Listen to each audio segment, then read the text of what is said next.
Hare Krishna, Krishna Krishna, Hare Hare. Hare Rama, Rama Rama, Hare Hare. Okay, so welcome to Bhakti Shastri.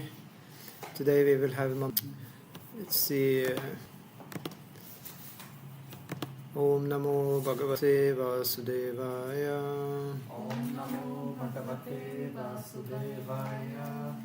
Om Namo Bhagavate Vasudevaya. Om Namo Bhagavate Vasudevaya. Vasudevaya. Om Namo Bhagavate Vasudevaya. So, would you like to read Bil Prabhu?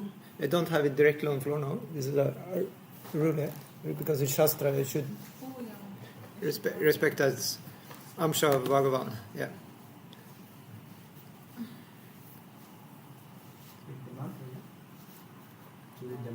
Yeah, you can read the Bil Prabhu. Yeah.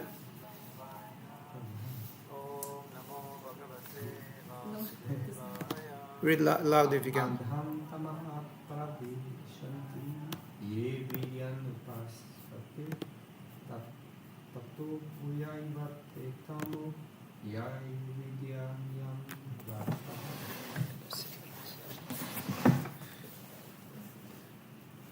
You can read Matari because you have louder voice. Sorry, I wanted to be heard, on the stream. Yeah. Andham tamaha pravishyanti ye vidyam upasate tato bhuya ivate tamo yayu vidyam rataha.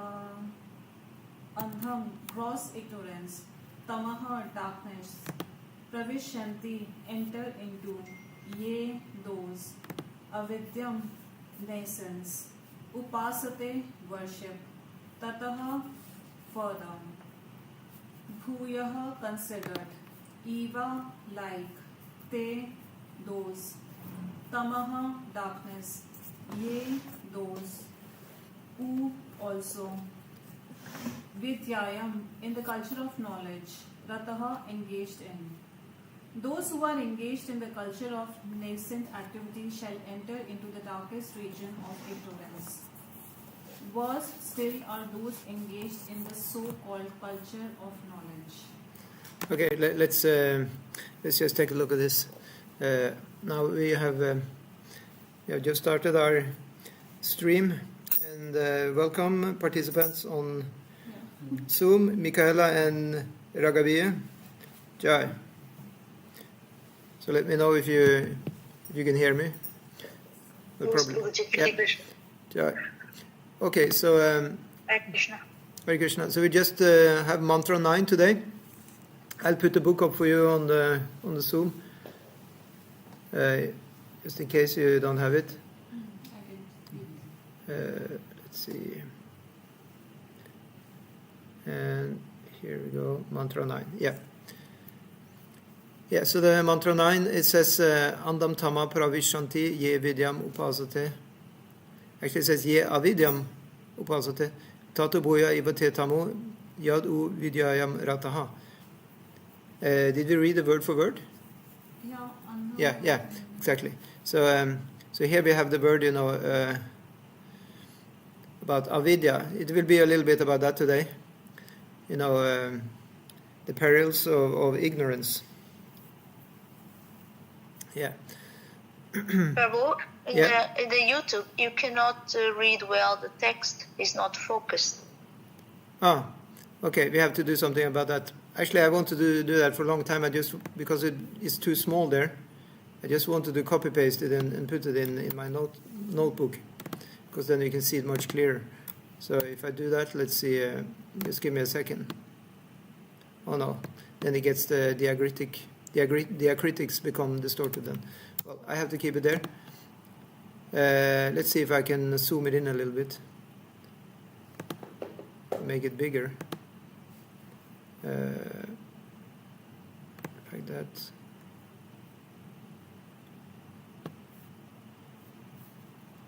Okay, let's see. It's back to YouTube.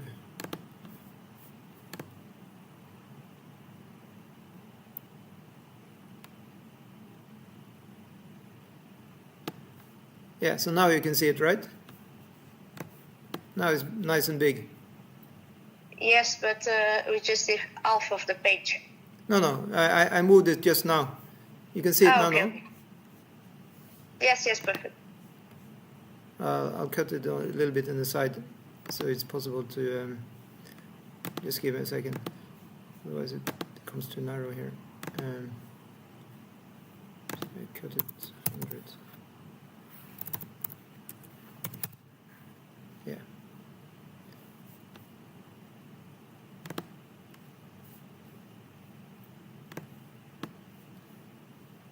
Yeah, it's okay now, right?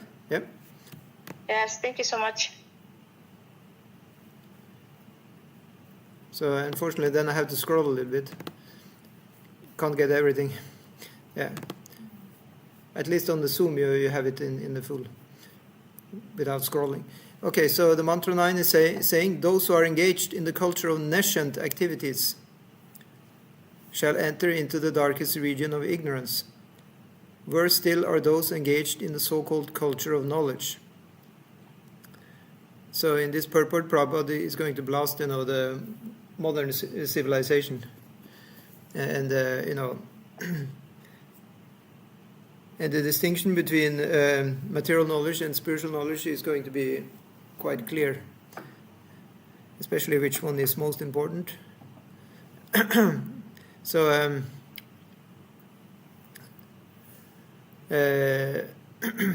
let's just dwell on this translation a little bit. So what is the meaning of nescience?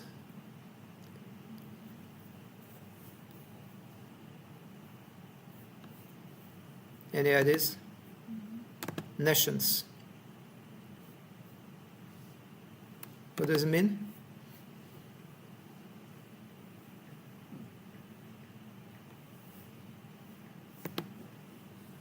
Oh, you're looking it up. Yeah, that's good. Yes, no need to guess. You might just as well look it up. Lacking knowledge or sophistication. Lacking knowledge or sophistication. Yeah, okay. Uneducated in general. Yeah. Ignorant. Ignorant. Yeah, exactly. So, so the thing about nescience is that it not only is not knowledge, but it also is covering the real knowledge. So in other words, it has a double function. Yeah, and it's not a good function. So so first of all, it is looking like knowledge, and then it also is blocking the actual knowledge. Yeah. So we'll read on. Michaela, would you like to read on the purport? Yes, okay. Yeah. Okay, let's see. In this mantra, there is a comparative study of vidya and avidya. Avidya or ignorance is undoubtedly dangerous, but vidya or knowledge, when mistaken or misguided, is even more dangerous. In modern human civilization, this explanation of Śrī Īśopaniṣad is more applicable than at any other time in the past. Modern civilization has advanced considerably in the matter of the mass education, and yet the result is that people are more unhappy than before, on account of too much stress and material advancement, without any task for the most important aspects of life, the spiritual aspect. Okay, thank you. Yeah. Thank you. So, as I said, we're going to learn a little bit about avidya. Actually, we don't need to learn about avidya because we know a lot about avidya, because that's the modus operandi in this material world, to be full of avidya. So we have a lot of knowledge, which is all avidya. Yeah, let's just say that. And we have a little vidya. What is a vidya? What is the counterpart to avidya? Vidya. Yeah, what does it mean? Vidya is knowledge. knowledge. Yeah, but avidya is also actually knowledge. So what is actually vidya then in comparison to avidya? Avidya is like misguided knowledge. Yes, exactly. That's the point. It is also sort of knowledge, you can say, but it's misguided. Yeah, as Prabhupada is saying here. Yeah. And probably even using the word dangerous. Actually, it's said also in the verse itself. It says andatama pravishanti. So it hints to you that it's dangerous because one is entering a dark place. Dark place is dangerous, right? It's instinctively we understand that if a place is dark, we know there is danger ahead. Like nobody likes to go out in the dark in the night, where they know they have to be careful, right? So andam tamaha pravishanti.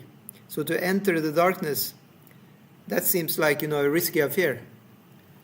So say you enter a university for higher education, and if you would think that this now you're entering the darkness, would you like to go there? No. So you see, I'm not going to blast the modern education because everything is coming from God. Yeah, but here is made a comparison by Prabhupada, which is quite heavy, and he can do it because he's in the position of a sannyasi, to point out that actually, from the absolute point of view, the only education we need is actually education of bhakti yoga, like at the very, very end of the day. But of course, until that time, we are getting material education just in order to survive, to get our daily bread and butter. So there is no doubt about that. Also, we are using both kinds of knowledge, material and spiritual. So Prabhupada is saying that people are unhappy because it's too much stress on the material side. Yeah, at least this is easier to understand. Yeah, one needs to have taste for the spiritual. That is Prabhupada's point. And Prabhupada writes further, as far as Vidya is concerned, the first mantra of Śrī Īśopaniṣad has explained very clearly that the Supreme Lord is the proprietor of everything, and forgetfulness of this fact is called ignorance. That was the first mantra. Anybody remember the first mantra? Ishavasyam idam sarvam, yat kincha jagatam jagat, tena tek tena bunjita magrida tasya svidanam. Yeah, that was the first mantra. Talk about the Isha, the proprietor, yeah? Is it said the proprietor or the controller? Yeah. You can read the translation of that verse, first verse. Yeah, everything animate or inanimate that is within the universe is controlled and owned by the Lord. Yeah. One should therefore accept only those things necessary for himself, which are set aside as his quota. And one must not accept other things, knowing well to know whom they belong. Exactly, yeah. So that was the first mantra. So Prabhupada says, that's the start of Vidya. That's the start of actual knowledge, yeah? To acknowledge that there is a supreme proprietor. It's actually a huge leap. It's a huge leap in consciousness, actually. Because you can say in our job, if the person's there is not even vegetarian, there is a good chance they will not accept this statement even. Because then we wouldn't use more than our quota, and we will certainly not get into meat eating, because that is taking too much.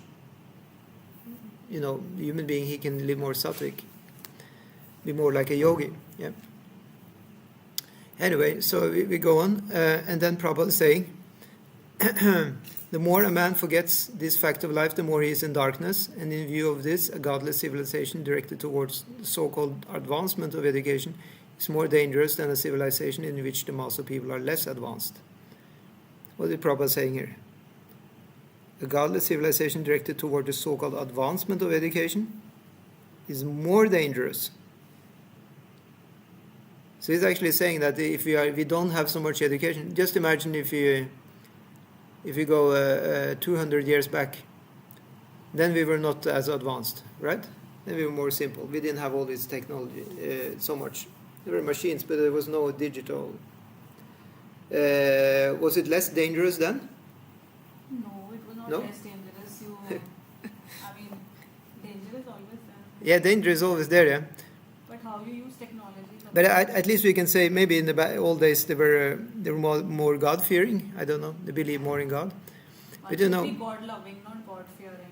Yeah, I think yeah, they that's the believed more point. in God. What do you say? I think they believed more in God. Yeah, but actually Matari had a point. I said think God-fearing so. because actually they were fearing God a lot. The Christianity was very strong, here in the West at least. It was not actually that much knowledge, spiritual knowledge. It was a lot of fear, yeah? But from my childhood, I have always learned God-loving because Yeah, that's bhakti, Yes, sir. yeah. in India it's like in our genes. We cannot be afraid of God. We only love God. That's beautiful, that's great. That's exactly what we try to learn from you here in the West. Actually, one can look at things in many different ways. But in any case, I think we can agree that if one dives deep down the rabbit hole of material education, you will probably, not get closer to God by that. You will probably I think get closer to God. God Yeah, is all karmic and yeah. You will get closer to God if you dive down into the Krishna scriptures. Yeah, like if you hear about Krishna, if you learn about Krishna, then you will get closer to God, right? Yeah. And also if we are like old souls, we have seen enough in life, then only. If we are like new souls, okay, I want this material, this, that. Yeah, new souls and old souls. Yeah, I mean that's okay. We are young. We are exploring the material world. Yeah. But anyway, Prabhupada is not very impressed about the modern civilization. He would like to have a revolution actually in the modern civilization and have Vedic culture established. That was Prabhupada, one of Prabhupada's aims. I saw Yeah. one documentary yesterday. It was the Britishers in India who Yeah. took away the Vedic culture because we had gurukuls. We did not have any other. I know it was the Britishers who did. Yeah, They just did took a away great everything. disservice to Yeah. the Indian public by I mean that's imperialism. They go and take over a country. We were going Yeah. absolutely in the right direction. We had everything. Yeah. We were self-sufficient. I read the And they descriptions. came and they Yeah, took away everything. they took all the riches, plundered, and before that the Mongols also took. And I read descriptions of the people who early were there, the early Germans and other people who came. They were saying that this is a very rich country. I actually read that. First time they came to India, says here nobody's poor, everybody's rich. Exactly, And then a few hundred years down the road, people are poor like anything. Yeah. Yeah. So yeah, this is definitely and I heard the descriptions that the Indians, they were so cultural and happy, so they just welcomed the foreigners. They didn't try to protect themselves. That's amazing, yeah. Like see anybody tries to come here, we have big border police and. In fact, the yeah. foreigners get special treatment. in Yeah, India. this is the amazing, nice culture. Yeah. So that's advanced culture. So if you look at that, then we can understand what Prabhupada means. So if you have so-called advanced culture, then let's just take that example of the Britishers. They thought they were more advanced. They thought that these Indians, they are backwards. They are believing in gods. No, they knew that Indians are advanced, but they feel. Well, anyway, they were propagating. Yeah. But they were- I also think that some of them actually believed that they thought the Indians were a bit off because they were strong Christians, so they thought that they're just worshiping bad gods. Yeah. But history is repeating now. Like if you see whatever is happening in the world, they are creating this fear, fear of war and everything. Yeah, I mean, we know that actually it's a much better thing to believe in God and the gods, because then you have much more respect for the nature, and wars will not be so much because one understands the karmic reactions are sent out by the gods. So the So same anyway, thing yeah. is happening now, because the one who is powerful is trying to dictate others in the world. That's okay, yeah. That's happening. And actually Prabhupada is explaining here also, we'll read the next paragraph. He says there are different classes of men called karmis, gyanis, and yogis. The karmis are those who are engaged in the activities of sense gratification. Almost 99.9% of the people in modern civilization are engaged in activities of sense gratification under the flags of various activities, such as industrialism, economic development, altruism, political consciousness, and so on. So that you see there is so much political things going on. And, wars are because of, very often it's because of resources. People want the resources, and they want land, they want territory. It's all about artha, value, wealth, resources. And that's the field of the karmis. But gyanis are way above that, because gyanis, they want moksha. Yeah, they cultivate the spiritual knowledge.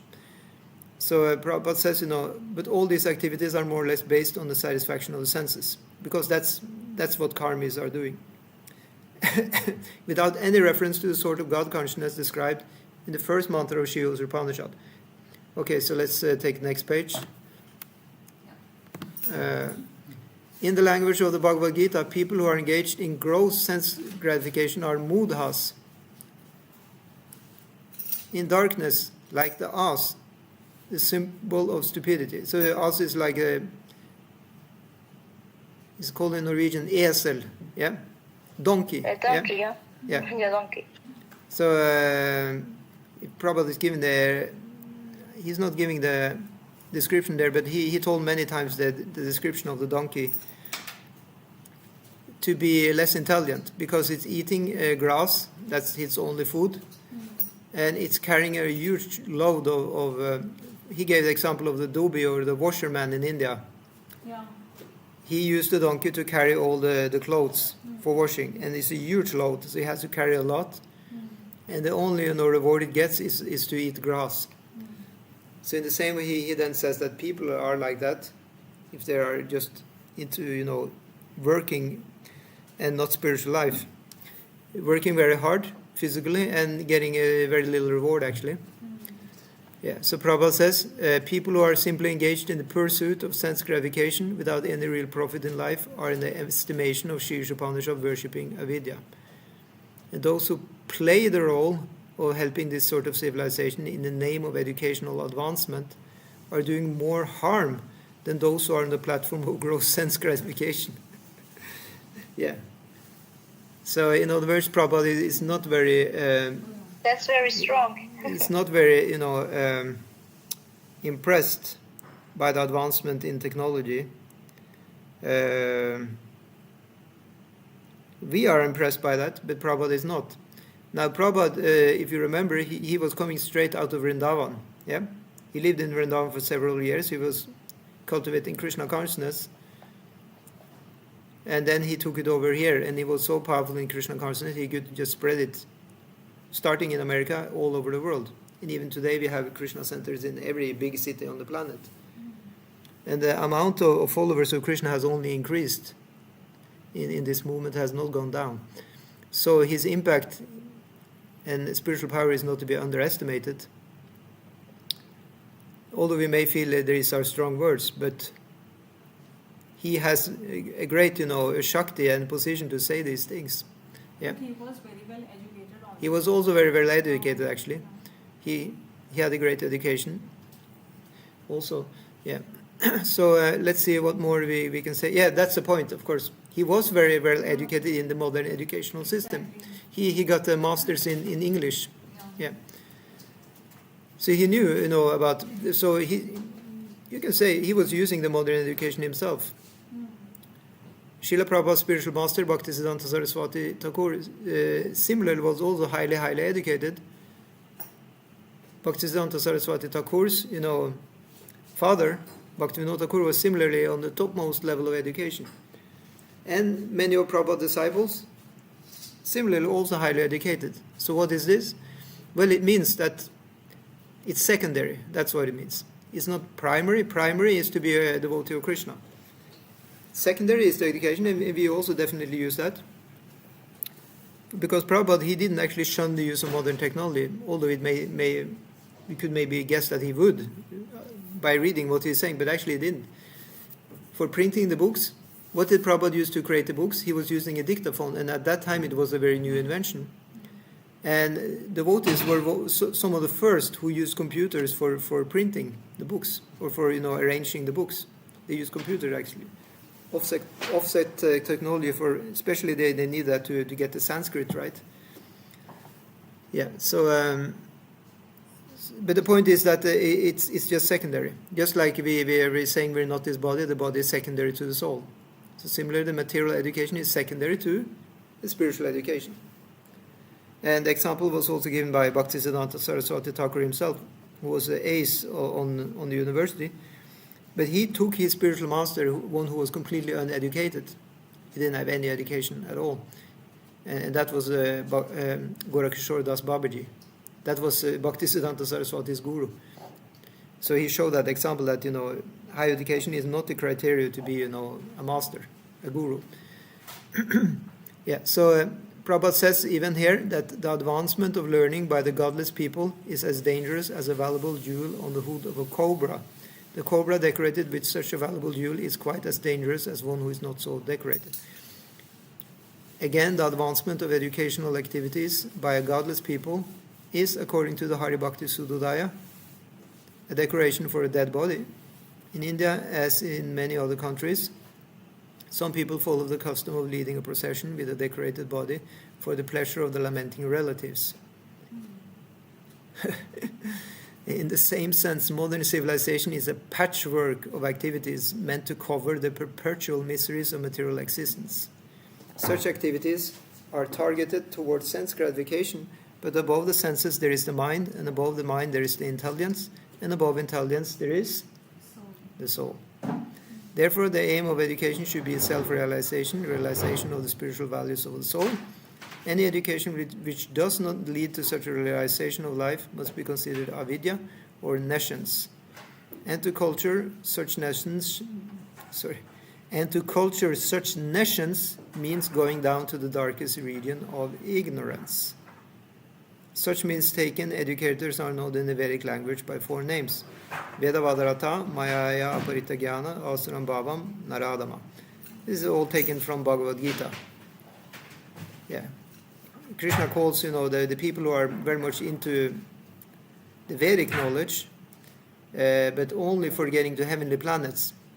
So these are called like the smartas. They are following very much Vedic rules, but usually, always actually, they are aiming for going to heavenly planets or to get liberated. So that's called Vedavadarata. And then the other one is Mayaya Aparitagyana. Now these are the modern scientists. So the term means one who got his knowledge stolen by Maya. So it's people are very knowledgeable, but in Maya, not in spiritual life. And then Asuram Bhavam, it means the atheistic temperament. It's the atheistic, mindset. And Naradama means the lowest of mankind. That's just out and out, demons. Yep. or hedonist. Yeah. So Prabhupada is saying here a lot of things. He's saying, it's dangerous as a valuable jewel on the hood of a cobra. What is Prabhupada trying to say here? Well, actually, he's saying very clearly, if we are able to understand, that's a different thing. He's saying, that you have a cobra, you have a snake, and you have a very nice decoration. Couldn't that look a little bit attractive? Actually, cobra is actually quite an interesting animal, yeah? And if it has a snake if it has a jewel on the top, it looks actually quite good. And this is actually the jeweled snakes. They are down there on the Nagaloka. It's explained in the lower planetary systems. Well, first of all, there is such a thing as a lower planetary system described in our books. It's beyond the earthly realm. There is a lower realm. And there you even have the Bila Svarga. There is a heavenly enjoyment there. There is a paradisical lower planets. Yeah. And it said there that they have artificial lights which is coming from the jewels. They're reflecting, they're like self-effulgent jewels. Apparently that even exists, I heard, right? You can have these kind of jewels, they have light in them. I heard somebody say that. Anyway, I don't know. But at least down there are such jewels. And in that way you have light down there, otherwise the sunlight is not reaching. And some modern commentators have tried to code this, or decipher this, and they say that maybe this is some kind of prophecy that you have, in the modern world you have, electricity. You see, everywhere you have these lights, and then you have it going out like that, and it's giving light. It looks like snake if you look at it. Like, what do you call this? The lights Street everywhere. lamps, yeah. Street lamps. Yeah, if you look at them, it can look like snakes. And you have light is coming off from hoods. Yeah. But anyway, whatever it is definitely kind of a artificial. It's artificial lightning. Yeah. And on top of that, the snakes are poisonous. So if you come too close to them, they will bite you and poison you. Yeah. So the analogy is then that if you have somebody in the university who is very highly educated, and you give them the Vedas, what will they say? Will they believe it? No, they will just say this is just coming through the evolution. First we started out as cavemen, and we became more educated, more, and then we got Vedas. After that, we moved over to Europe, to America, and then we got even further educated. Now we have all our modern technology, and now we can debunk, this old, worship of gods and so on, which were like previous, ideas. But we have come to a high level now. That's what they will say. That this is just part of the evolutionary ladder, and we have passed this stage. But Prabhupada is actually denouncing that. He's saying that actually the highest stage is the very culture. The more you go back in time, the higher the culture were. It's opposite of what they say. It's getting lower and lower now, the culture. But it's coming back. It's coming back because we have a Chaitanya Mahaprabhu's movement. In the Kali Yuga, it says you have a 10,000-year period. Yeah. Will it be more going up before it disappear again? Yeah. In this 10,000-year period, there'll be a resurgence of Hare Krishna mantra chanting, and Sankirtan, glory the whole name, prasadam distribution. They say that the whole world will adopt Sanatana. Yeah. So that's part of what's happening. However, Kali Yuga in itself is bringing humanity, you can say, slowly downwards. So in the end of Kali Yuga, then people's lifespan will have gone down to perhaps 25 years, starting from 100 and going down. 25. Yeah, that's said. Yeah, and then the size of the human will be less. Everything will be less. The prosperity of human, the intelligence, everything. It's just sinking. And the more you go back in time, and the more it's bigger. The human beings are bigger also. In the previous age, the human beings were bigger. And they were living longer. In Dwapara Yuga, they lived up to 1,000 years. That you can see in the Bible also. You see they're described there as 600, 800 years old. It's described in the Bible actually. And that Bible, they say themselves, it was written down 6,000 years ago. That's just before this Yuga. For so many years, for us 100 years is also too much. Yeah. But then I will ask you, what do you think they were doing in the Treta Yuga? Because then they lived for 10,000 years. And in the Satya Yuga, they lived for 100,000 years. Just being with God. Yeah, so that's exactly what they did. In Satya Yuga, they had the process. The main process then was meditation. It's actually we sometimes think it's yoga. Yoga is doing exercises and all that. No, actually it says dhyayato kritya dhyayato Vishnu. It was actually meditation in the real sense of the term, dhyaya. It's like just before samadhi you have that meditation on the Ashtanga Yoga ladder. The first is yama niyama, follow rules, you breathing properly and all this. But in Satya Yuga it was actually direct meditation they were doing. Very advanced, yeah. In Treta Yuga you had to do a nicely fire sacrifice, huge fire sacrifice with gold. They were using gold, okay? And all the mantras they said very nicely. without flaw. And then the demigods were coming visiting every single yaga. The devatas were there. Yeah. And then in Dwapara Yuga, there was the deity worship, but also very nice quality deity worship, without fail. We can't do any of these things very properly in the Kali Yuga, so that's why for us, Kalotat Hari Kirtanat, that's why we do Hari Kirtan. We glorify Hari by Krishna Katha, by chanting his name. Finish, that's all we need to do. Yeah. So you mean to say if we are born in Kali Yuga, we were always there in Kali Yuga, we were not existing in Dwapara or Treta Yuga? Who is saying that? I'm asking you. Oh yeah, good. Yeah, I hope I didn't say anything like that. No, I'm asking Yeah. you that. No, we as a jiva, we may have passed through so many generations.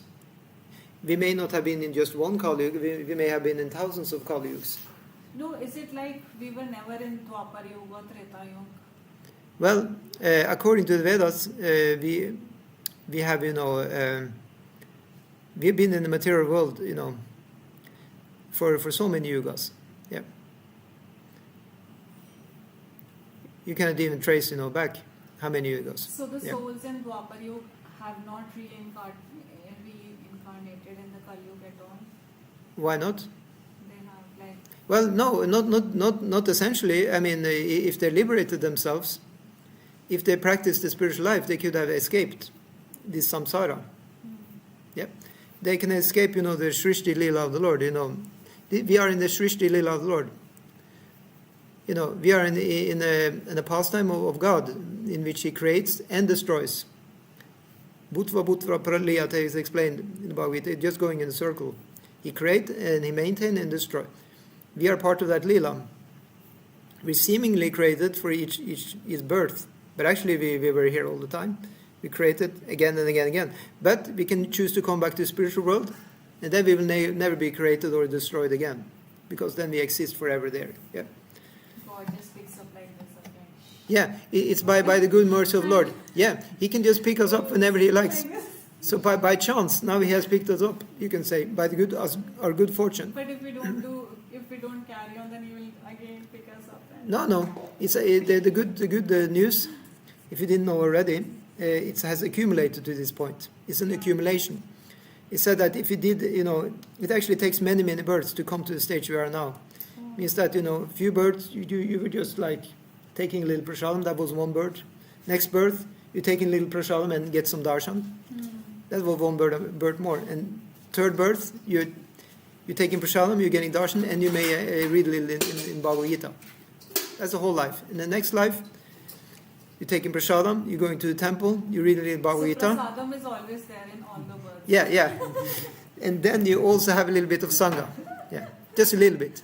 That was one life. Next life, fifth life, you have all the previous I mentioned, and then also there you meet the guru. Oh. But you just meet. You just get one instruction, but you don't follow. And then next one, you again meet guru, and then you follow a little bit.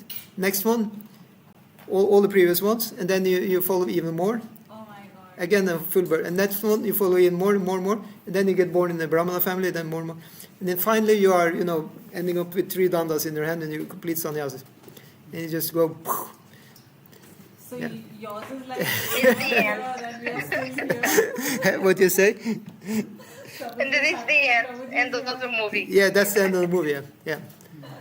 Would it just been as easy as that? I was just having a little fun, but basically it said that we're building up our sukriti like in Bhakti Yoga, but of course it's not as easy as that. We're going through so many different things. I was talking to my parents yesterday. I was like, why did you not tell me all this when I was small? No, when you are small, you don't have to understand all this. One cannot speak to deaf ears. So when we don't want to listen, then why should Guru or Krishna give us all this? He has to give us some trouble first, and then when we're fried and we're frustrated, then we are the good earth, the good kshetra to plant the knowledge, spiritual knowledge. Otherwise we're too proud. And that's part of this, because when we have a lot of material education, what are we then? Proud. Yeah. It's like I have this, I have a PhD, I have a master's. Just the name itself, like master, I'm a master. I took a master degree. So who are you? I'm a master. Who are you? I'm working, dusting the garbage. Okay. See you later. Not. It's like the master don't want to associate with somebody who thinks it's lower. But in Bhakti Yoga, it's not like this. In Bhakti Yoga, we're only interested in the Bhakti, not being material master. It's said that for the different classes, there are different criteria who is viewed on a higher level. For the Shudras, it's the skills and popularity, and success in the skills. That's how they are ranked. Who is better? How Shudras look at each other, think who is better. The one who has better skills, who have more success, more fame. Vaishyas, of course, they will think the one who is most wealthy is the best. Who has most wealth. Kshatriyas, the one who has most power. Who actually can do stuff, change the world like that. Brahmanas, who is most knowledge. And what about devotees? Where is our ranking? Somebody very powerful, we like. Somebody has a lot of knowledge. Somebody has a lot of wealth. Somebody who is very skillful. Well, then we're forgetting the most important. Everything. No, it's nothing. It's nothing of that. If we are actually devotees, we'll just look for one thing. Ekagraha is a devotee. It's just zooming the whole area. Say you have a big amount of people, thousands of people. The pure devotee will just scan the whole area and see, ding, there's a devotee. I'll go there. Even that devotee can be any kind of person from the material, perspective. The devotee will not care. He will just see, this is a devotee, that person I want to associate with. Only because of the devotion, nothing else. That's the radar of a pure devotee. We'll just see the devotion, and everything else will just be in the background, right? So that's actually important. And until we come to that stage, we are called Mishra Bhaktas. We're mixed up. We want to associate with the devotee who is very skilled. Oh, I like you. You are very good in playing the guitar. Or I like you. You're very rich. Or I like you. You're very powerful. You can influence and manipulate so many people. I like you. Or you're very knowledgeable. Whoa, I want to be with you. But what about somebody who has a lot of bhakti? Nah. Nah, that's not so interesting. Right? But in India, we always attracted to sadhus and all sannyasis. In India, we were attracted. Yeah, you're attracted to sadhu or sannyasis because it's very powerful. Oh, so many followers. Whoa, such a nice knowledge. Whoa, oh, so much money that sadhu has. Not money. So many skills. Oh, the sadhu is singing so nicely, or the sadhu has, so great, beauty or whatever. So much ignorance. Yeah, that's all from ignorant platform. Yeah. Prabhupada, he wants us to just skim through all that and just find what is actually the jewel or the diamond, and that is the bhakti. Yeah. Everything else is actually dangerous, just like you have the jewel on the hood of the cobra, If you want to have that, then the cobra just bite us. Yeah. Say if you see the jewel and you want, I want the jewel, then the cobra will just bite us, and we will not get the jewel, right? Say you try and reach out, you want to take the jewel from the head of the cobra will just bite you immediately, and then you'll die. That's the point. So whenever we want to have something from others, or we are attracted to any of these features, we'll just be bitten. Does it make sense? Today morning, I was. It comes on Facebook because I'm trying to look for spiritual stuff. Yeah. So a new Krishna Leela always come on my. A new Krishna Leela always comes. Yeah. Whoa, you're very lucky. It's technology, like the topics which you scroll will come up, Yeah. And today I came across one when the Mahabharata was going on. Yeah. Krishna had promised Arjuna that he will not pick up any weapon in the fight. But there was a situation in which the situation was very bad, so he picked up the wheel of the chariot as a weapon. You exactly. know that? Yeah, he picked up the wheel. I'll just give the darshan to our audience. Jagannath Baladev Subhadra ki jai. Yeah, you said what? You told the story that Arjuna, he was there, Krishna picked up the weapon anyway, yeah? Yeah, then Arjuna asked Krishna, why did you do that? You are breaking your own vow. Yeah. So he said, I'm more worried about your vow and not mine, you know. You are my bhakta, like Arjuna. And so for you, I can even break my vow. So this was something amazing, like for the bhakta, Krishna goes out of the way. You know. Yeah, exactly. That's the point. So, so if we if we want to be a devotee, then Krishna he will be our friend. Yeah. Definitely. Isn't that nice? Always like And say you have any position in the society, you have a big position. Arjuna had the greatest position. He was part of controlling the whole world because he was such a powerful kshatriya.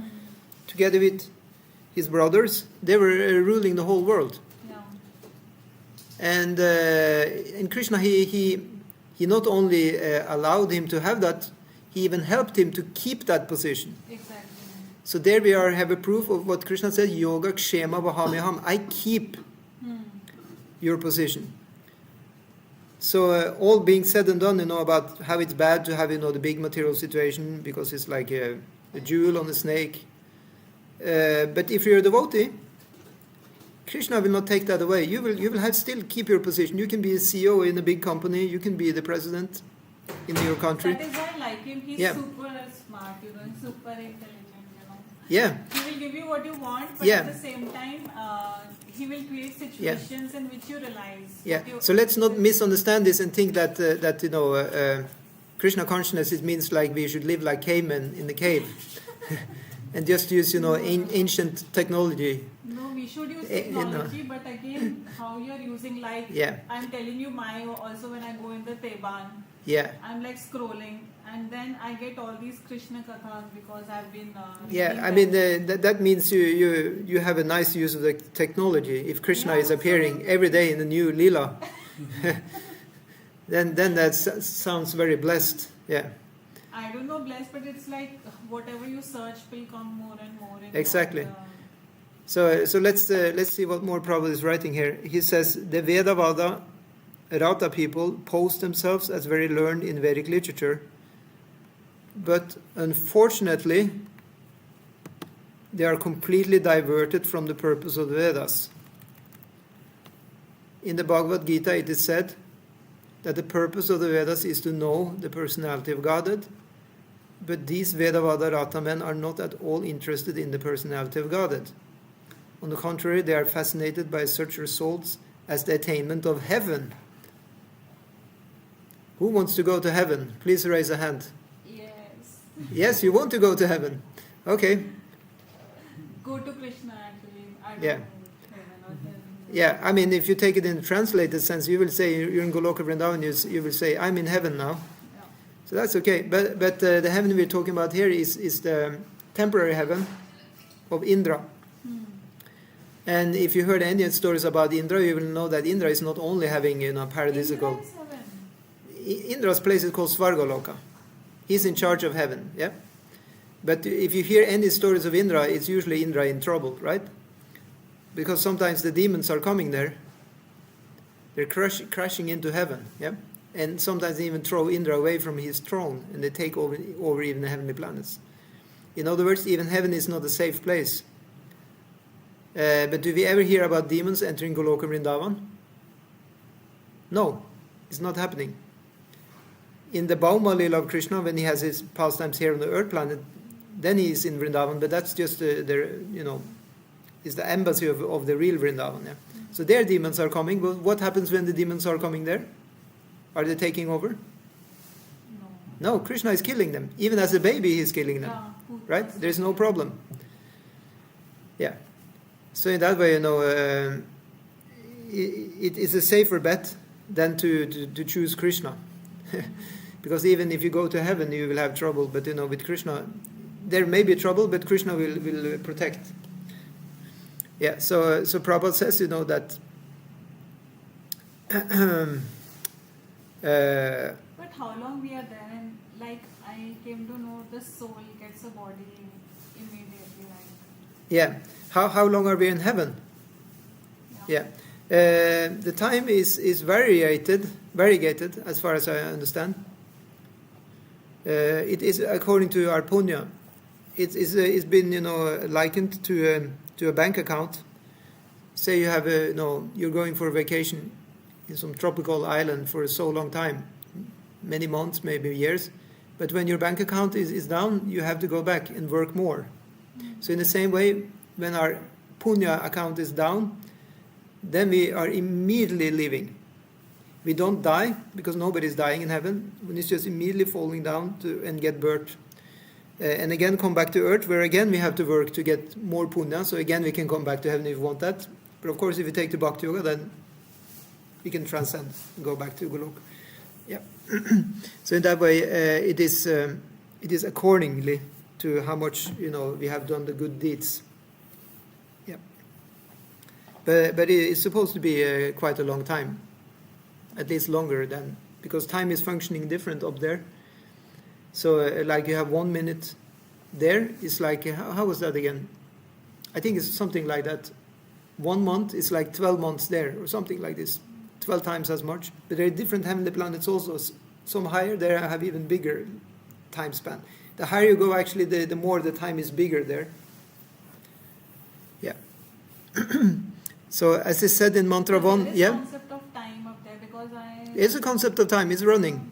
But the yugas are not going there. The yuga system is not there. They don't have Kali Yuga, because you see, when we have yuga system, it's only in the Boloka plane. It's the earthly plane. Here for us, we have yuga system. Because it's explained in Satya Yuga, then it's just like heaven on earth. Exactly like that, in the beginning of Satya Yuga. But gradually, it becomes more and more, worse, because of the yuga system is making everything more and more degraded. However, in the heavenly planets, it's not going through such degradation. It's stable. That's why I say the heavenly planets, you don't create either bad karma or good karma. You simply live out the good karma and you come back. Same with the hellish planets. You just live out the bad karma. It's only here that we are making new karma. Yeah. So if I read on here, it said there that as Mantra 1 in Śrī Īśopaniṣad said, we should know that the personality of God is the proprietor of everything. Did I read that before? Yeah. The purpose of the whole Vedic literature is to awaken this God consciousness in the forgetful living being. And the same principle is presented in various ways in the world's various scriptures for the understanding of foolish mankind. Yeah. Because mankind is foolish, because we're going after illusion. Yep. Thus, the ultimate purpose is to bring one back to Godhead. Yeah. So the point is that, Vyasadeva, who gave us the Vedic scriptures, he's saying that in the Srimad Bhagavatam. He's saying, Atmanam Triguna Atmakam. He's saying that people think they are made out of the three gunas, but they're actually not. That's why he's giving them the Vedic scriptures, to tell them that we are not made of the material nature. We are actually spiritual nature. We should, go to the spiritual nature. Asatomas Satgamaya. Go away from this temporary stuff. Go to the eternal. Yep. So that's, in that way, we are called foolish if we don't do that. So Prabhupada says, but the Veda-Vadarata people, instead of realizing the purport of the Vedas, take it for granted that side issues, such as the attainment of heavenly pleasure for sense gratification, the lust for which is the very cause for their material bondage in the first place, is the ultimate end of the Vedas. Because Vedas are full of these descriptions of, practices and promises of heavenly attainment, then people are attracted to that and they do that. At least they did back in the day. But actually it's not so easy, because they have to do all these Vedic sacrifices. They have to fire sacrifices. They have to be very pious. Vegetarianism is just start of it. Hare Krishna, bro. Actually, it's only Brahmanas who can do this stuff. Veda-Vadarata people are the Brahmanas, actually. Hare Krishna. So here, say for example in Norway, there's no chance to go to heaven really, if you're not living such a high lifestyle of being extremely pious. I had that question, like when you get buried and you're not getting burnt. So like all in the entire West, we get burnt in our country. Yeah. So you see the rule for getting buried in the ground is actually only for the person who reached samadhi, who is a guru, That's the idea, that the Guru is still staying here on the earth planet to help his disciples. No, I'm saying like. No, I'm just saying originally how it's stated in the scriptures. If you're going to bury the body and not burn it, it is because you want the person to be here still. Because so for example, our spiritual masters who passed away, they are still, they have a, what you call a tombstone, and people are going there for pilgrimage. The disciples are going there praying to the Guru. He's still there. The reason why we are burning the body is because we were not so advanced as to reach samadhi. In that way, it will give us a smooth departure from that body and go to the next one. But in Christianity, like people are buried only. So yeah, that's unfortunate, because then why you think they make all these stories that there is a lot of ghosts in the burial grounds. Yeah. Yeah, because ghost will be there. The ghost will be there. That's the point, because the soul is tormented. So they're still because of attachment. Yeah, it's attached to the body. So that's why they burn the body, because then the subtle body will understand, oh, it's not there anymore. Okay, I find myself another body. Yeah, he will go and find a new host. Yeah, the soul is inside the subtle body, and in the subtle body is full of desires, and it kind of hovers around because of attachment. I like this body so much, so it may stay there a little while. But if the body is burned, it doesn't have any place to be, so you just go immediately and find a new body. That's the idea. So why this tradition? And well, it's coming from the mode of ignorance. I don't know where it's coming from, but I think it's a great, idea to try and just burn the body instead. That's all I have to say. It's a symbol of attachment to bury the body. That the people who love the person, they want to have the person there still. Because they are still occupying some space on this planet. Yeah, so then people are attached to the person. They can come and see him there. So in that way, it's sweet, loving exchange. However, for the person himself who is departed, it's not a good deal. I would say, that's my opinion. For the family members, I can understand. They like to come there and see him. I feel very sad. But they may not believe in the reincarnation. I always feel sad when I see such kind of places. And I don't know why from childhood I'm living close to the... Whenever I was small also, we used to live and there was like burial ground close to where we were. I see, yeah. And now also my Buretslag is like we have... yeah, some special karma. But the point is that, it's a mode of ignorance, because, the soul is reincarnating. The people who bury the body, like in this tradition, they may not believe in the reincarnation. So in that way they thought, this was just a one-shot life. Yeah? You only have one life. So better keep it as long as possible, the remembrance and, the whole culture around that. So in that way I can understand why they do it. So, people have different traditions, so it's okay. But from our point of view, we wouldn't do it ourselves. Yeah, that's the point. Because for us, it would be a bad deal, because we want to go to our next body. We don't want to, linger around with our previous life too long. Yeah. So at least from our point of view, we will never, bury our body. Okay, so we read on. So the Veda Rata people. Yeah. Such people misguide others by misrepresenting the Vedic literature, and sometimes they condemn the Puranas, which are authentic Vedic explanations for laymen. Yeah, so layman, what does that mean? It means like a normal person. Yeah. So it said, the Puranas are the fifth Veda, Pancha Veda Purana, and Itihasa. Mahabharata and Ramayana is also counted among the fifth Veda. They give very nice stories which explain. Yeah. Otherwise, if you read the four Vedas, you will not understand nothing, because they're very cryptic. Yeah, short, and you have to decode everything. In Purans, you have long stories which give us the understanding. So the Rig Veda and Yajur Veda and all they're difficult to understand. Yeah, I mean they're made mainly for doing the fire sacrifices actually. It's like during a fire sacrifice, they're chanting, the Rig Vedic hymns and the hymns from the Sama Veda. As far as I understand, the Yajur Veda, it's more about the method for doing the sacrifice. And Atharva Veda is like a side Veda, which is talking about all kinds of more like, you can say, magical, like Ayurveda is there, Tantra is there, all kinds of, more kind of, magical arts are there, in the Atharva Veda. Yeah. So in that way, you don't really find very much, philosophy for how to live. I mean, you get hints, and if you get somebody to explain the Vedas for you, you will get everything, but to read them yourself is not very advisable. But you can read Mahabharata and Ramayana. There you have, nice stories. Everything is told by stories, practical examples. So it said in the scriptures that you can't understand, the 4 Vedas without the 5th Veda. Purana means Puranata. It makes the Vedas complete. Purnata, yeah. Like we had, Purnam, complete. So they are completing the Vedas. If you don't have the Puranas, it's not complete. So Upanishad is, you have the Ved, you have the Puran, and then you have the Upanishads. The 3. You have the Vedas. You have the Upanishads are part of the Vedas.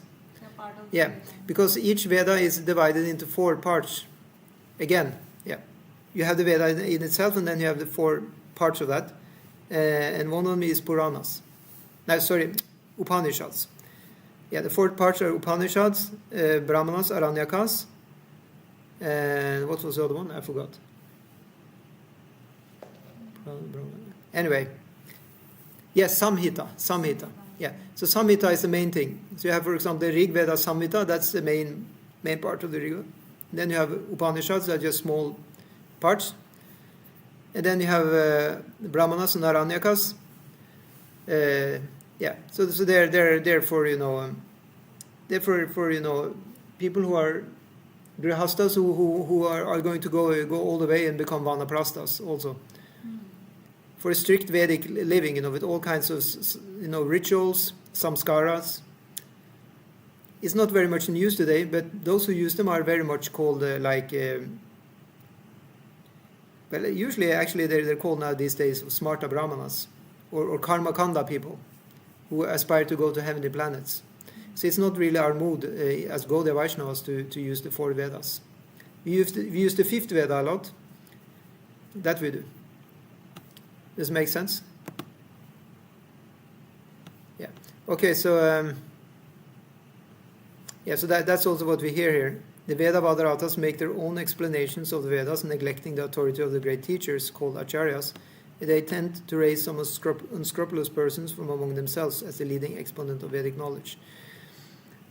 Well, there seems to be a lot of misuse of Vedas. It's probably explaining here. I don't know much about what's going on in India, but I guess there is like a whole class of people who are very much into the Vedas. Yeah, and they are just all getting into going to heavenly planets and like that, and not for the devotional part. Yeah.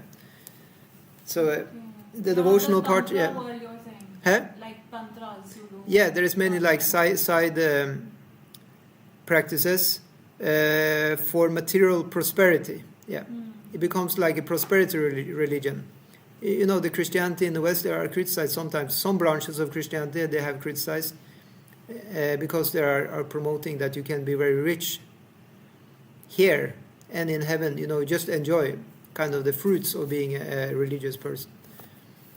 While hardcore religionists, they will rather want to attain heaven or just be to just be a proper servant of God, rather than thinking that I will become very rich by this. Right? There's kind of a difference in interest. So these people who very much want to go to heaven and enjoy, that may sound like it's tainted by desire for Aishwarya, desire to become wealthy or rich or enjoy heavenly pleasures. It may not be as pure, as just wanting to sacrifice your life for others' welfare. Yeah. So it may be even tinged with material greed, and that's not good for at least not for bhakti. Bhakti has to be free from these things. Elevate Maya. What do you say? Looks like you will be Maya in heaven. Maya in heaven, yeah.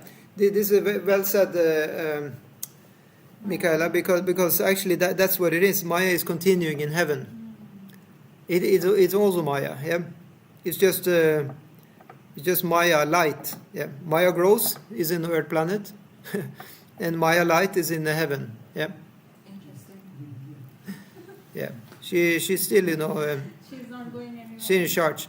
Yeah, so this place is called the Devi Dharma for a reason. It's the abode of Devi. She's controlling everything here, but she is also our mother, okay? But she may spoil us as her children. She may spoil us, just like mothers can do that. However, who will not spoil us? Our Father. Yeah, Father is not spoiling. He is demanding, something more. Yeah, so that's our real Father. Is Bhagavan. And if you listen to Veda Mata, Mother Veda, she will tell who the Father is, and we can go to the Father and get proper education. Yeah, that's the idea. Yeah. So that's why we have this, Īśopaniṣad. So Prabhupada says, these men are especially condemned by this mantra of Śrī Īśopaniṣad with a very appropriate Sanskrit word, Vidya Rata.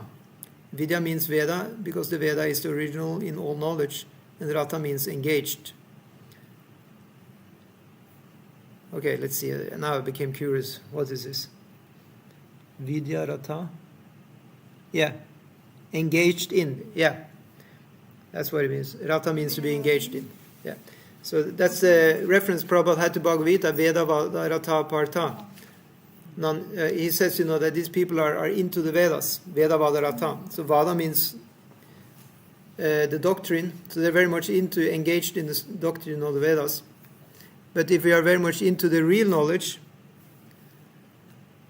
well, that will be something else.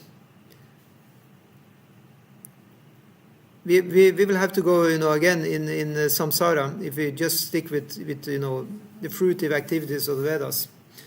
Yeah. So what is Prabhupada saying now? Let's see. Yeah. As such, the so-called Vidyaratas are condemned here because they do not know what the purpose of the Vedas is on account of disobeying the Acharyas. Such Vedavadaratas are accustomed to finding meaning in every word of the Vedas to suit their own purposes. They do not know that the Vedic literature is not a collection of ordinary books and cannot be understood except through the chain of disciplic succession. Yeah. One must approach a bona fide spiritual master in order to understand the transcendental message of the Vedas. That is the direction of the Katha Upanishad. Yeah, what does the Katha Upanishad say again? I forgot, but it says Tasman Gurum Prabhadyata. You have to approach the Guru. Yeah. But these Veda-Rata people have their own Acharya who is not in the chain of transcendental disciplic succession. Thus they will progress into the darkest region of ignorance by misinterpreting the Vedic literature. Right?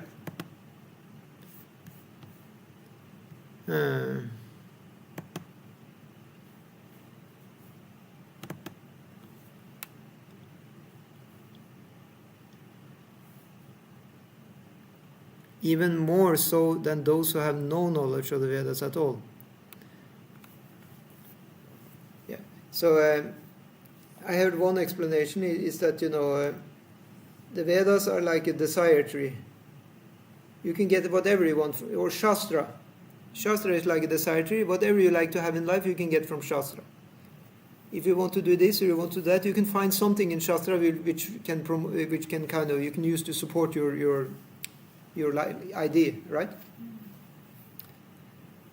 So that's why Prabhupada is saying this. They're using cherry picking, the Vedic literatures just to find what suits them. And in one sense, it's also okay because it's given by Krishna and it's also pious.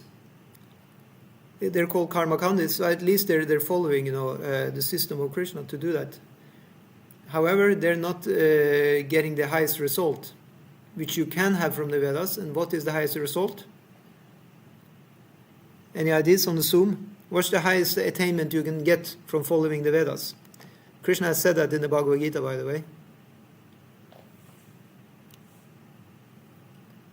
You attain bhakti, you don't. Devotion? Yes, very good. It is devotion, yeah. Krishna says that of all the Vedas, I am to be known. Vedaish cha sarvair aham eva vedyo. Yeah? All the Vedas, I am the one you should know. Is Krishna, having a great ego because he's saying this? No, because Vedanta Krit, Veda Vid Eva Chaham. I compile the Vedas. So it's just like if I made a book myself, about myself, then I made the book maybe like in some kind of riddle, so it's not so easy to understand. But if I want to give some chance for people who have my book to understand what is the meaning of the book, I will say, actually the meaning of this book is to understand me, if I was writing any book, right? So in the same way, Krishna, he has written the Vedas, and he says, actually, you read this book with the purpose of understanding me. He's giving a clue what is actually the meaning of the book. That's quite nice, yeah, of an author to do that. So he doesn't leave us in the blind. You know, he's not just producing a book. Here you have the book, and he's not giving any explanation, right? No, he's giving explanation. He says, I made this book. So in other words, he says, I'm Vyasadeva. He said Vyasadeva, you know, it's an incarnation. It's a literary incarnation of Krishna. He incarnated to give the literature. Yeah. Yeah. So Vedanta Krit Veda Vid Eva Cham. I'm the one who also knows the Veda. He says, I also know the books. I'm the one to be known by the books, and I'm also the one who knows them. he's just doubling down, you know, on the concept. He's not only the one to be known by the Vedas, he also the one who knows all the Vedas. And he also the one who compiled the Vedas. He's tripling down, you know. Just so it's no doubt anymore after reading his statement, you know, what should we do with this corpus of books known as the Vedas? He's telling us, know me by the Vedas because I made this, you know. And if we still don't know what to do, then he has given acharyas. He gave a whole disciplic succession, teacher and disciple, teacher and disciple, teacher and disciple, just to tell again what is the meaning of all this. Yeah. But then you have another class of people, which Prabhupada talk about, the Mayaya Aparita Jnana class of men are self-made gods. That doesn't sound good. Such men think that they are themselves God, and there is no necessity of worshipping any other God. They will agree to worship an ordinary man if he happens to be rich, but will never worship the actual personality of Godhead. Such foolish men cannot recognize their own foolishness regarding the question of how God can ever have been entrapped by illusion. If God were ever entrapped by illusion, then illusion would be more powerful than God. But they also say that God is all-powerful. If God is all-powerful, then how can he be overpowered by illusion? The self-made gods cannot answer all these questions very clearly, but they are satisfied that they have become God themselves. So Prabhupada is ridiculing here actually the Mayavadis. The impersonalists, there is one class of Mayavadis who actually say openly that they claim that we are God actually, but we just forgotten the Mayavadis. Yeah. Sometimes also they're called different names, so they have different groups, whatever. But the concept is that they really actually believe that their self are God, and they just snapped out of it, and now they're recovering. They're getting back the memory now that they are actually God by the process of yoga. But Prabhupada is saying, how is it possible for God to be overcome by illusion? And then they will say, it's just my lila, that I was covered by illusion. So, it's impossible to, if they really want to believe in this, they will believe in it. And Maya will help, Maya is helping us all to have whatever concept we like to have. Yeah. So, but if we actually study the books under the acharyas, we will get the right explanation what is actually up and down of the Vedas. Yeah. So any comments or questions? Now we're finished with Mantra 9 and the explanation. Yeah. So the point is, given also.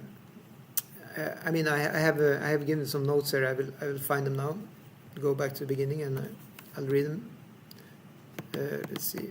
Yeah. So what did we read about in Mantra 9? Let's see.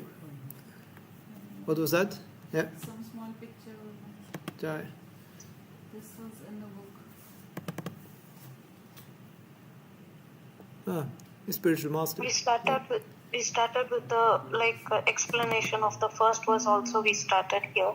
Yeah. When we started with 9th verse. The explanation. Yeah, actually there was a lot of reference to the first verse. Yeah. just need to see what I have here. Yeah, we talked about, in this mantra 9, we talked about, he's the proprietor. Yeah, we talked about that he is the proprietor. If you take paragraph by paragraph, the first paragraph talked about vidya versus avidya. Why should we choose vidya before avidya? So these notes may be actually valuable for you because it may come up in your test. After we finish with Īśopaniṣad, we will have an exam on both Īśopaniṣad and Nectar of Instruction. And then you may get questions like that, what is the difference between vidya and avidya? That could be one of the questions. It's actually probable that you'll get a kind of question like this. You have two opposites, confronted each other, and you have to tell, what is the difference. Give a reasonable explanation. And any kind of question, just so that is clear now from the very beginning, any kind of question you will get, that will be related to what is actually written in the book itself. Yeah? It will be related to what is actually written by Prabhupada in his purports. So some or other, if you just know the purports in this Īśopaniṣad, we will be able to answer all the questions. Yeah? Actually, I was looking at the end of the book, you have like glossary and index. That's nice. If you start reading the book from the back, because like each topic is like... yeah, it's nice to use a glossary and index to find it. Yeah. Like if you want to talk about devotees, potency is on page number 7, and how do you describe a devotee is on page 17 and 18. Yeah. So in that way, you can educate yourself just by looking in the glossary. That's a good tip. Okay, so paragraph 2, 3, and 4.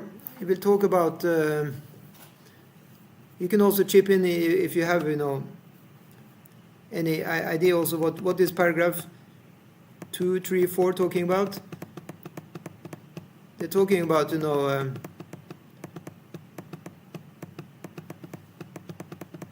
Lord is the proprietor of everything. You have the different classes of people, and you have you have these people who worship the avidya. Yeah, that's one of the core concepts there. Avidyam upasate, as it was said in the mantra. Ye avidyam upasate. Ye avidyam upasate. Yeah. These people they're worshipping the ignorant. They're worshipping the nescience. So nescience here means all the manifestations you have of so-called material, advancement. Yeah. To worship that in the forgetfulness of Krishna, that will amount to avidya. Because then we believe that this is the thing, and we don't see the creator behind it. We don't see that actually the Lord is much better than all these temporary manifestations. Isn't it so? Yeah, Krishna is better. That's what a devotee has a realization of. Yeah, you have a new movie, right? Is the movie better or is Krishna better? Or Krishna is better.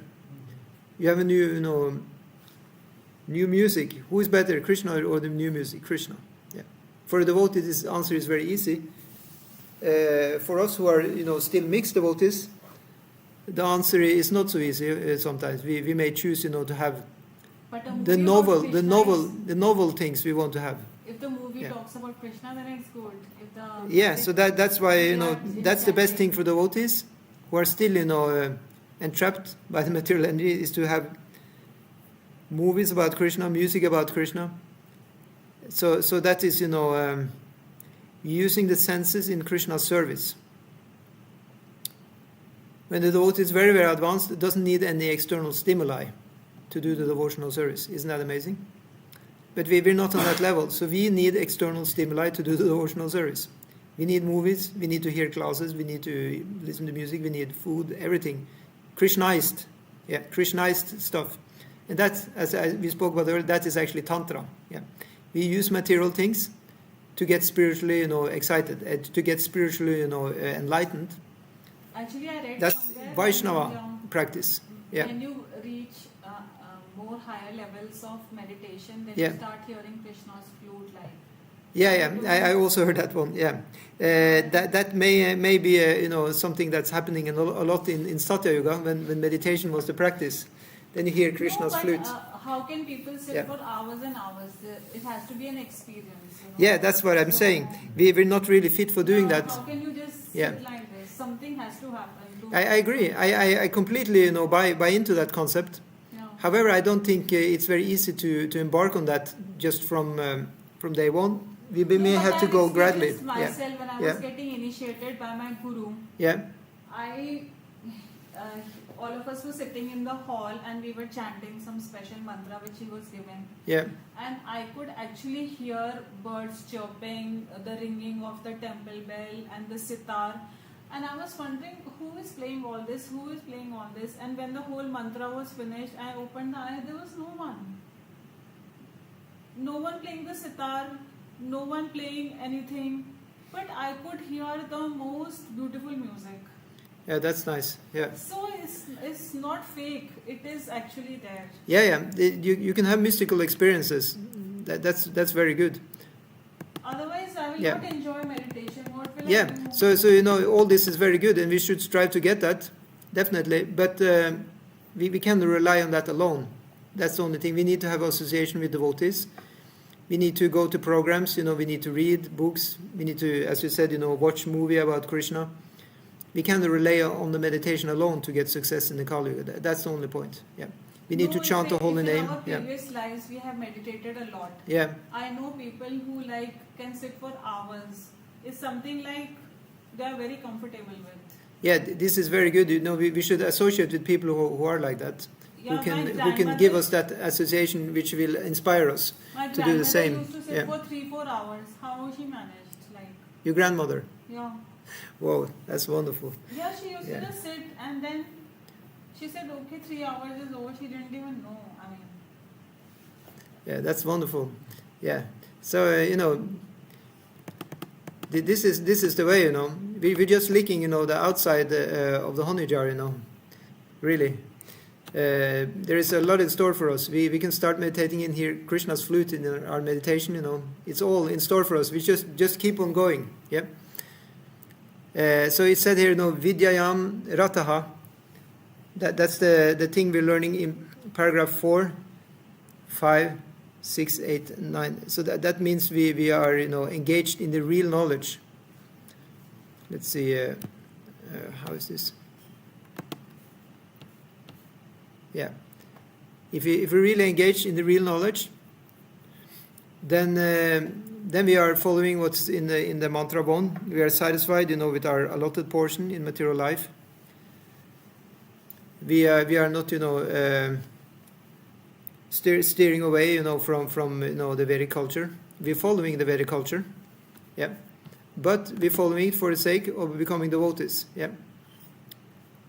Prabhupada says in paragraph 4, there is the godless modern education, and you have these people who are following the so-called knowledge in the name of Vedic religion just to go to heaven. And then you have in Maya Aparita Jnana, those people who completely have lost, their consciousness to Maya. And those are probably the worst. Those who consider themselves to be God. And that's definitely a persona non grata for devotees to associate with. Yeah. Rather, we should find somebody who is devoted to Krishna. Yeah. What do you think? Our class on Zoom? You have any comments to this or questions?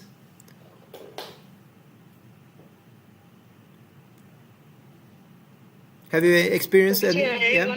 Yeah. I want to add one point is when we do the activities, actually we are collecting the points, it's all the zeros. But when we put Krishna in the center, that's where it comes as one. So that when we put that one, all these zeros will have some value. Otherwise, if you don't have Krishna with you, it's all only zeros. 100%, yeah. So whatever we do, we come to this, whatever we have punya, after we come to this earth, to have more punya, but even coming back to earth, and if we don't work on our devotion, whatever we got this life, we are having it, but we are not utilizing it in the right way. Thank you so much. Yeah. Did you hear what she said? Yeah. We only have zeros here in the material world, because matter has this, property of actually being, zero, because it's just here today, gone tomorrow. But if we add the plus, if we add the 1 before the 0, then we can be very, well situated. And what is the 1? It is Krishna. Yeah. So thank you so much. We'll stop there, and on Sunday we will have 2 hours. Then we'll take 2 mantras on that day. Jai. Srila Prabhupada ki jai, Śrī Īśopaniṣad ki jai. Hare Krishna, Prabhuji. Hare Thank you so Krishna. much. Thank you so much.